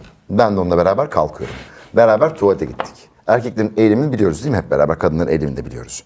Abi tuvaletten dışarı çıkıyorum, İmer beni bekliyor. Ne oldu, dolu mu diyorum. Yok diye çıktım diyor. Orada da bir Arkadaşım yani bu kadar Ya ama bak ses orada hızında abi, teşebbüse gidip bir gelemezsin şey ya. söyleyeceğim aşkım, orada sanat yapmayacaksın. Orada hemen yaşayıp çıkacaksın yani. Ben şekil mi çiziyorum o yapı sonra? Şu sanat programında şunu konuştuk. Tamam. Vallahi ya sanat programındayım. Yıldız Bak oyuncu benim, kızım senin yüzünden oldu burada biz. Bir daha arkadaşımızın programına falan gitmiyoruz öyle bir şey. Ne oldu bu böyle şimdi? Ben cozuttuk. Birlikte cozuttuk. Evet kesin en tuhaf alışkanlık bu. Neyse Yani şey- 27 Mart kutlu olsun. Diyonisos'un esrimesini yaşıyoruz diye. Aa, Öyle güzel, diyeyim. güzel, O güzel. O sarhoşluğu yaşıyoruz. En son soruyorum. Sonrasında çok enteresan bir şey soracağım size. Küçük bir şarkı Evet. falan. Hayır, bıkmıştır artık adam. Kulüpten sonra sürekli buna zaten şarkı Doğru. söylettirmeye çalışıyorlar. Doğru. Yani o yüzden ben arkadaşlarım gelince öyle bir onun canı sıkacak şeyler yapmam. Hani yapılmıştır muhakkak diye. Dünya En- tiyatro günü için. En son ne zaman seni seviyorum dedi. Oha. Bu yıllar ağlasın. En son. Hayır şeyi bulunca Altı bu ay sabah. önce. Şunu diyeceğim. Hayır daha bir saat önce demiş olabilir. Bu sabah mı işte dün Ha, evet. gece mi Ha. yani? Hani o. Çok bol. Müthiş. Gani gani. Bak, Gani çok gani. güzel. Aa İmer ne zaman dedi diye soruyorsan. Bak. Ben de derim ya. En son hangi Kendi söyleyeceğini tatildeydik cevaplasın. falan. Hayır. Ne zaman? Ne zaman dedim, daha 2 gün Ama önce böyle falan dolu demişim. dolu böyle seni seviyor. Abi kim diyor şu zamanda öyle seni seviyorum diyen mi diyormuş var? işte. Bak ben de. Dolu dolu demez o. Nasıl demi dolu dolu. Artık diline pelesenk olmuş o falan. Yok ya İmer de. derim. Biz bayağı sık De kullanıyoruz. sık kullanıyoruz onu biz. Tamam. Bazen de şeydir ya, o beni seviyorsun Sana bir şey söyleyeyim diminin mi? yoludur, o seni Hatta seviyor. mıç mıç bıç çiftiz bile diyebilirim ben. Bir ara bizim arkadaşlar Hüseyin falan şey yapıyordu böyle. Iy, yani tam o şey haline geldi izliyordu böyle. Mide bulandırıcı sürekli. yani. Yok be, o kadar öyle miyiz ya? O vardır ya. Ha, çocuktan sonra o olmadı. oldu. Çocuktan sonra bitti o biraz. Ben sizin sevgililik olduğunuz dönemlerde öyle bir şey görmedim ya. O mide bulandırıcı sevgililik hikayesini hepimiz biliriz. Ya O intim boyutta anlarda değildi ya. Hüseyin o sıra bize çok geliyordu kalıyordu Hüseyin falan filan. yalnızdı Ama diye. evet, ben de Yalnız canı sıkılan değil katılıyorum. bize geliyordu kalıyordu bilmem neden sonra o yüzden şey Hüseyin yapıyordu. delirtmesin işte. bizi. Milletin ziline basıp bizi suçladı falan. Kaçtık. Gecenin bir yarısı işte Arkadaşlar bunu yap- sonrasında şat atmamak Sen var gerektiğini. mıydın orada? Sen var mıydın? Ben, İmer, Edip ve Hüseyin. Müthiş bir ekip. Müthiş bir ekip. Bizim de var bir tane ama Ya anlatamam. bizim de çılgın zamanlarımız vardı. Rahmetli olmuş çok kıymetli bir hocamızın ziline basıp kaçmıştık çok sinirlendiğimiz için saat gece 1.30'da. Biz sinirlenmedik. Bizim haberimiz de yoktu. Bizim de hocamızın ziline basıp kaçtı Hüseyin ve biz böyle ortada kala kaldık. Süper. Ya. Bu arada yani bunu bir antiparantez açmak istiyorum. Bunu yaptığımızda 18-20 değil gayet 25-30. Tabii 30'lara Hani yakındık. artık böyle gayet erişkin, Yaşını yetişkin. başına almış. Yaşını Böyle başına almış insanlar. İnsanlar artık. Evet, geldik efendim size Olsun da enteresan. utançlarla güzel hayatta. Vallahi öyle. Utançlarla güzel. İyi ki yapmışız. İyi Hiçbir ki. şeyden Evet. pişman değilim. Ne güzel konuşuyoruz. Aynen öyle. İyi ki Var yapmışız. pişmanlıklarım ama yok demiyorum var. Güzel anıyoruz. Güzel anıyoruz onları da. Bizi gülüyoruz. Şimdi bunu sana kim sormuş olabilir diye bir ikinize de birer soru. O da şöyle düşünün. Sizin hayatınızda birinden bir soru aldık. Evet. O yüzden de şaşıracaksınız. Aynı kim? Bu soruyu şimdi bu arada önce İmer sana soracağım. Sonra da sonra şeylerini anlatacağım. Önce İmer sana soruyorum. Yurt dışından resmi görevlilerle yapılacak online kimlik onaylama görüşmelerinde insan nelere hazırlıklı olmalı? Bir dakika, şimdi bana bu soruyu kim soruyor? sordu? Evet. Ben bu soruyu sana kimin sorduğunu Böyle söyleyebilirsiniz. ben söylerim. Kim sordu bana bu soruyu? Bu soruyu sana daha önce biri sormadı. Şu an bu soruyu sana kim sormuş olabilir? Senin arkadaşlarından kim sormuş olabilir bunu? Bu soruyu. Bu soruyu sana daha önce kimse sormadı. Bu soruyu bana Burcu sormuş olabilir. Doğrudur efendim. Burcu Buyurun Alaçoğlu'ndan Burcu geliyor Alaçoğlu. soruyu. Ve anınızı anlatmanızı istiyorum. Ya evet, korkunç bir yanı. Yani şöyle korkunç bir yanı. Şimdi Benim Michael duymamda Chekhov sakınca yok, Europe... değil mi? Hayır, sen biliyorsun neler yaşadığımı. Ne kadar korkunç olabilir diye şey Hayır yaptım. sen biliyorsun. Sadece kimlik onaylatma Kız Yasemin'in mevzusu. penceresine dönmedim burada bir de tuhaftan. Ya. Bak ne oldu falan diye. Ya yok, çok basit bir işlemdi. Şimdi biz Michael Chekhov Europe diye bir organizasyonun içindeyiz Burcu'yla ve oranın board'unda, yönetimindeyiz aslında. Oradan bir kimlik onaylama işlemi olması gerekiyor. Almanya'daki banka hesabı vesaire, tuhaf bir yere gidiyor sohbet ama dur neyse. Bir kimlik onayı lazım. Ya ne kadar zor olabilir diyorum ya. Yani açacak herhalde bankadan, telefonla onaylatacağım ya da işte bir görüntü görmek isteyecek. Kamera bu görecek beni ve onaylanacak diye düşünüyorum. Şimdi Burcu dedi ki, İmer dedi ben dedi yaptım ama sabahın köründe, hani o da kolay bir şey diye sabah aramış. Ama dedi kanter içinde kaldım, haberin olsun bu kolay bir şey değil dedi. Ben böyle, bir de Burcu'nun da İngilizcesi hani bayağı iyidir Evet. falan. Ya ne yaşamış olabilirsin diyorum, yani ne olabilir? Neyse kapattı mevzuyu. Ben de bir özgüven gelmiş o günlere bekliyorum, anladın mı? Bir arayayım dur bakayım hani ne olacak falan diye. Halo. Aynen bir halo geldi. Almanca Halo. Bir halo Bir geldi gest böyle. Bir gest diye. Çok da tatlı, hoş bir kadın böyle işte. Çat pat böyle bir şeyler anlatıyorum, konuşuyorum falan filan. Bir takım sorular soracağız size dedi. Ama dedi hani şey yapmayın, güvenliğiniz için yani dedi. Hani bunun yapılması gerekiyor, haberiniz olsun. Tamam tabii falan. Abi bana bir sorular sormaya başladı kadın. Ya böyle bir şey olamaz. Hiçbir şey anlamıyorum. Zaten iki kelimeyi anlıyorum. Diğeri şey hani banka prosedür, o sorular vardır ya derin muhabbet. Bazısına yes diyorum. Business English'e ihtiyacı var yani. Hani orada şöyle artık. atıyorum anladın mı? Bazısına yes diyorum, bazısına no diyorum. Yani muhtemelen suçlarla ilgili bir şey soruyor. Ben yes diyorum. Anladın mı yani? Ve kadın bir anda şöyle yaptı. Bu konuşmayı şu an sonlandırmamız lazım. Kusura bakmayın cevaplar bilmem ne değil falan dedi. Çat diye kapattı. Ben böyle oldum. Burcu ben korkunç bir şey yaptım galiba. Bir şeylere evet bir şeylere hayır dedim ama falan diye Ne böyle. oldu? Sonra kapı çalındı, internet İnternetten falan asla bu kadını almayın diye. Yok hayır, sonra tekrar dene dediler bana. Ve tekrar denedim. Bu sefer başka biri çıktı Allah'tan, call center'dan. Ben böyle sabırla filan bütün ChatGPT'ye yazdım. Neler bana sorulacak olabilir falan. Çıkar bana bu soruların Ateşin cevaplarını. 45 o sırada. Aynen ve ben buna çalıştım ya. Bayağı sınav gibi çalıştım. Ve yesler, no'lar Bürokrasiyle geçtim ilgili yani. acayip sıkıntısı var. Yani bak şu şakayı yaparlardı ona okuldayken. Boş kağıt getirirlerdi. Şurayı imzalasana ya diye kredi çekeceğim diye. Ay mümkün değil. Dilekçe dolduracağız diye. Mümkün Boş değil. kağıt bak anksiyete olurdu ama ciddi ya. Şaka planlı yapılırdı. Ve boş kağıt konurdu önüne ve böyle neyi imzalıyoruz ya? Niye imzalıyoruz şimdi? Niye imzalıyoruz Asla boş kağıt? imzalamam, asla. Ben bir keresinde ne yaptım? Şaka olsun diye turneye gideceğiz Makedonya'ya. Okul aile birliğinden işte harcah verilecek bir şey. Oradan bir yazı gelmesi gerekiyor isme. Resmi isimle şey. Biletler alınacak, bilmem ne yapılacak falan. Abi ben şaka olsun diye İmer Özgün'ü şey yazdım. Hayriye İmer Özgün diye yazdım. Ve herkesi de kekledim. Şakalara bak. İmer'in ikinci adı Hayriye diye. Bütün yakın arkadaşlarımızı. Kimliğini de gördüm. Hayriye İmer Özgün diye. O formu da ben dolduruyorum.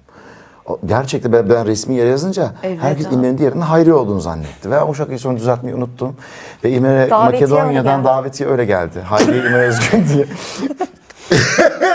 Allah'tan gelemedi turneye. Zaten gelsem de. Yani kimliği, pasaportu örtüşmüyor yani. Gelsem anladın mı? de yani gelemeyecek. Yani bu şakalar İmer'in en sevmediği şey.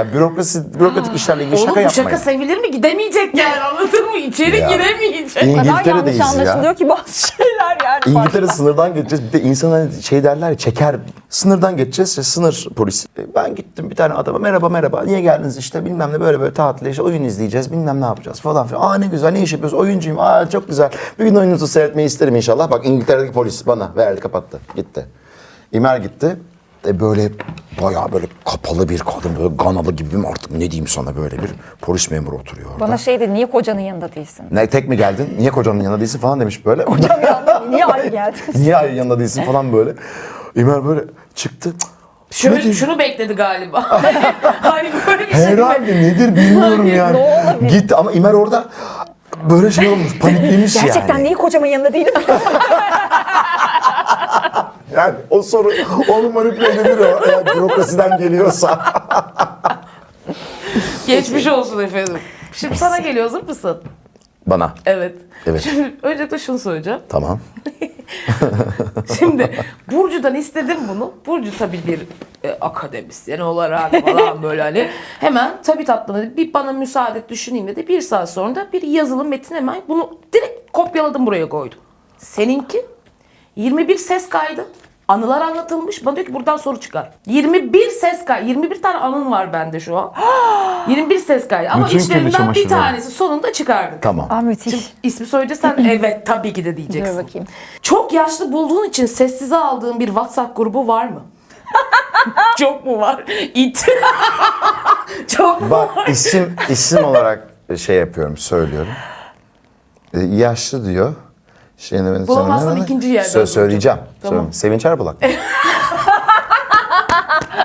Nasıl? Vay, 21 zorla ses geldi. kaydından da çıkmış oldu. Geleneksel Perşembe buluşmaları diye bir grup vardı. Hiç geleneksel diyorlar. Hiç olmadı diyorsun. Olduysa da ben görmedim. Neden acaba? Sessiz eder. Bazen o ilk gruplardan da benim WhatsApp'taki ve böyle bir yazışmalar oluyor diye ben de olsun çekeyim diye bir şey kapattım falan filan. Böyle sessize aldığım. Hatta Ama açık açık söylemişsin insanlara yok. işte aldım, sessiz aldım dedim. Hayır yaşlılığınızdan Halalarım onlar dolayı. benim, nasıl söylemeyeyim. Halalarım. Sevinç, Sevil, Çiğdem, Çiğdem. halam. Üçü de yani. Hala. Ablacım diyordum ben ona, gittik deli Evet, oluyorlardı. ona da ilgili bir şey atmış. Ablacım diyordu bize. Ablacım. Sonrasında isim vermeyeceğim. Artık bu saatten sonra isim vererek şu taklidi yapar mısın demişler. Onu demeyeceğim. Hani anladın sen onu. Anladım. Ondan sonra söyleyelim. Sonra bir tane de şeyi var. Efendim sen ilk şark dişçisine girdiğin zamanla ilgili bir şey söylüyorlar. Senin onlar öyle bir geçer zamankinde bu kadar hani bir şey oynadığını ve bu kadar popüler olduğunu bilmiyorlarmış. Evet. Ve bir Kağıthane oyununda. Kağıthane'de Ümraniye dedi. Ümraniye, oyununda özür dilerim, Ümraniye. sen sahne yani selama çıktığında diyor ki ya düşün diyor o zaman diyor Çağlar diyor yani Çağlar Çorumlu çıkacak, ben çıkacağım, Sevil çıkacak. Hani bir de rol olarak da farklı bir şey oynuyoruz Evet, tabii diyor. ki, tabii ki. Ulan diyor Salih bir yıkılıyor. Ya kızlar Salih diye bağırıyorlar diyor. Ondan sonra sen anlat ya buralarını. Ya bir şey yok. Hatırladın mı Ya kısmı? hatırladım tabii ki. Yani Koridorda da yapmışlar onlar evet, sana. bana peşime takıldılar hepsi birden.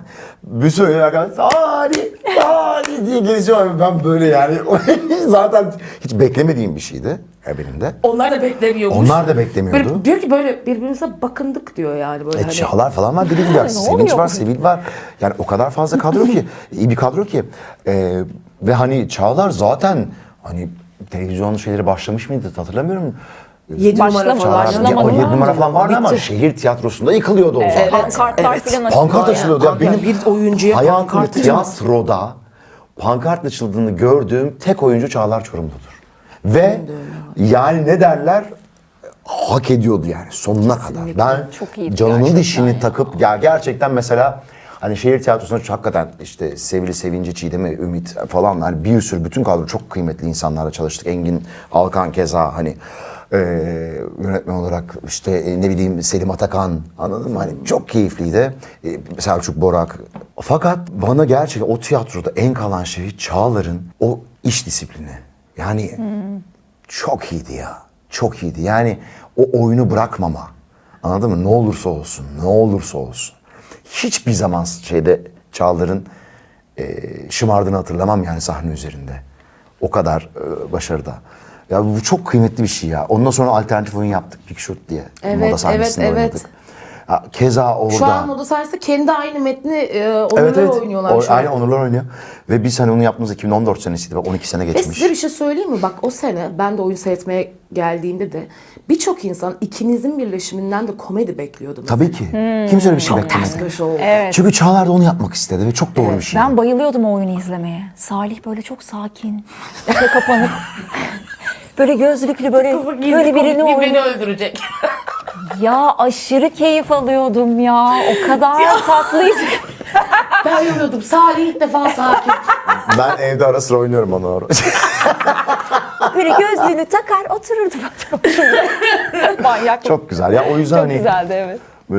onun tercihleri şu anda yani yürüttüğü tiyatroda öyle. Yani çok keyifli işler yapıyor ve ben sahne disiplini yani gerçekten çok örnek aldığım bir adamdır. Çok abidir diyelim de abi demiyorum ben ya. Sevmiyorum öyle şeyi. Abi ablaları sevmiyoruz. Ama Ama sevinci derim ablacığım.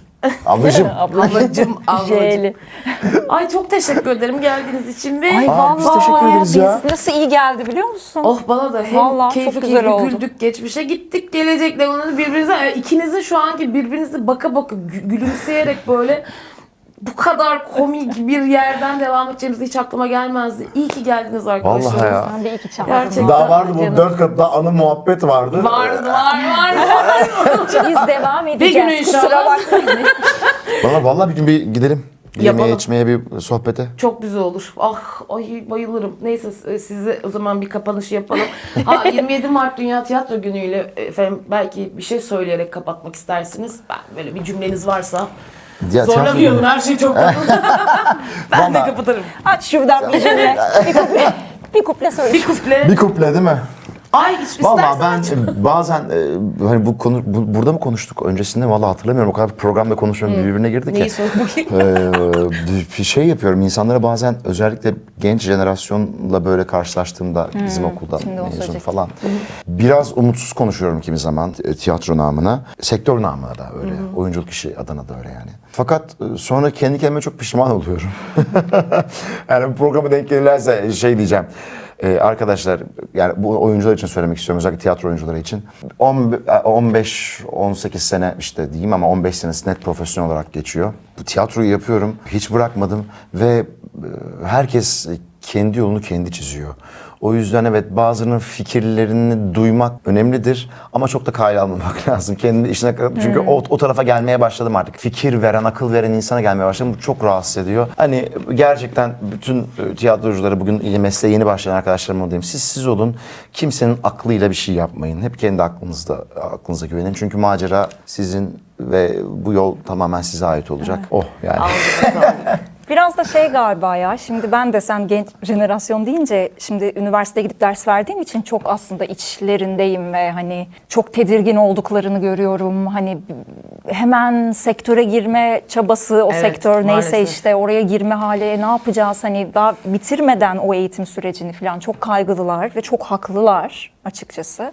O yüzden tabii ki aslında sormak istiyorlar. Yani siz nasıl yol aldınız, ne yapalım, nasıl yapalım? Yani hakikaten ağızlarımızın içine bakıyorlar diyebilirim Ama o anlamda. aynı değildik.